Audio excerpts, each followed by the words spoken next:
Bismillahirrahmanirrahim. Assalamu alaikum. Welcome to remote learning, boys and girls. This is 5th week and we are going to start with our first lesson of this week. We have started a chapter number 17 in our previous week. The chapter was from history section and its number was chapter number 17. The name of chapter was Leading the Freedom Movement. So students, we will continue this reading and explanation about this chapter. In the previous chapters, we talked about the freedom movement and the leaders who played a vital role in this movement. We talked about how difficult it was to prevent the ongoing situation. It was very important to deal with the cunning and selfish attitudes of Congress and its people, and the Muslim leaders like Sir Syed Ahmad Khan, Qaid-e-Azam Rahmatullah alayh, then Allama Iqbal, Maulana Muhammad Ali and Shaukat Ali, and some more important leaders. They gave the political ideas and the separate state solution to the Muslims of subcontinent. Lahore Resolution was passed. That was very important for the Muslims to get their homeland, as it gave the idea of separate homeland, and this gave the start of the struggle for the independence. So initially it was not very easy, as the freedom fight was continuing since the previous decade, and Muslims were trying to find their way among the Britishers, Hindus and other nations to get their freedom back to them. Leaders played their important role.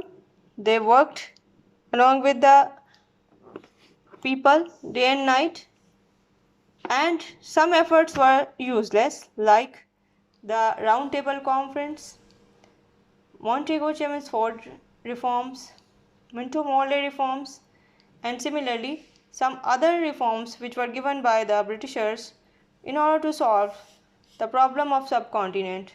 They were useless up till then.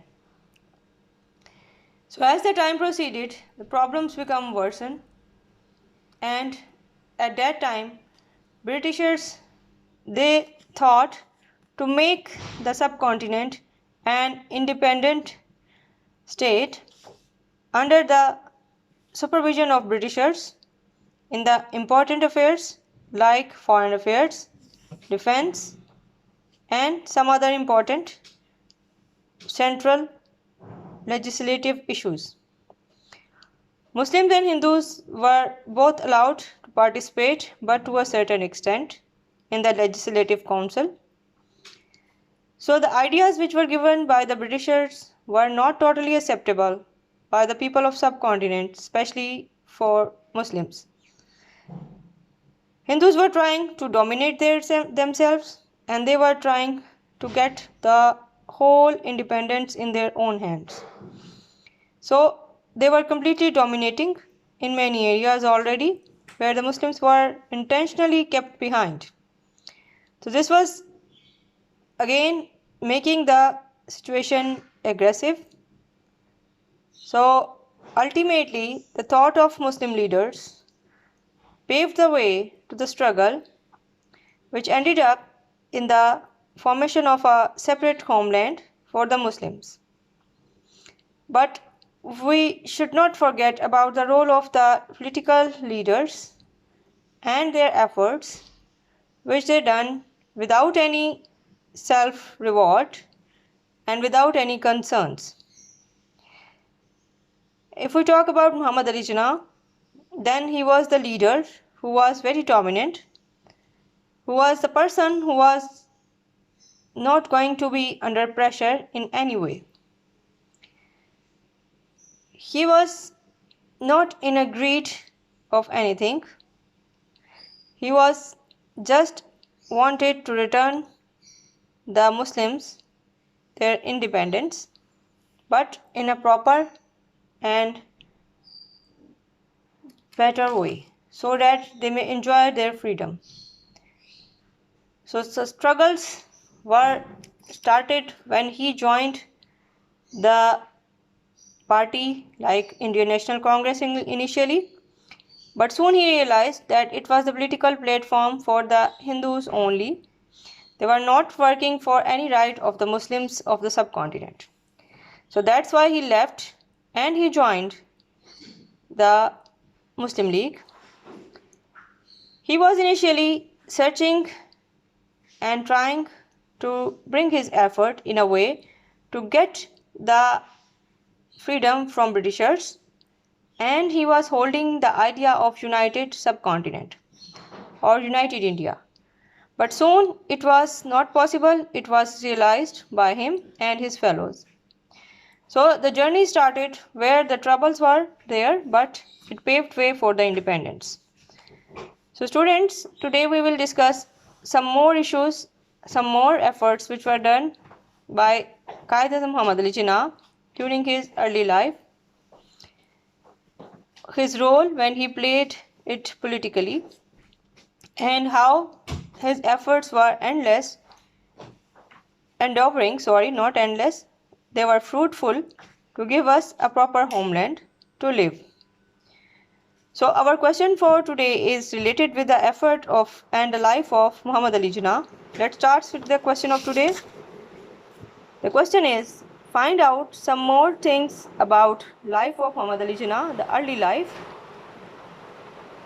So the answer is, Muhammad Ali Jinnah was born in Karachi. He belonged to the rich merchant family. He went to school in Karachi. He was sent to London for the higher education, and it was done after matriculation. Moreover, young Jinnah was very determined to be a lawyer. So student, some points are left here, that is for you. Now here is this assignment to be completed by you people. What you have to do, I have written only 5 to 6 points.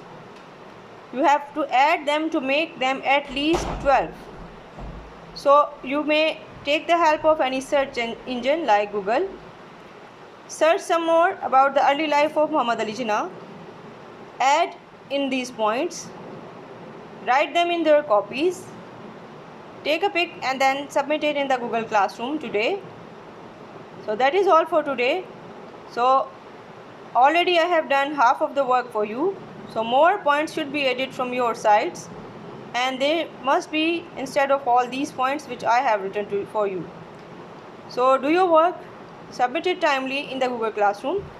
We will continue it during this week also and discuss some more political and the ongoing situations of subcontinent which were before 1947. So do your work and submit it timely. See you soon inshallah. Allah Hafiz.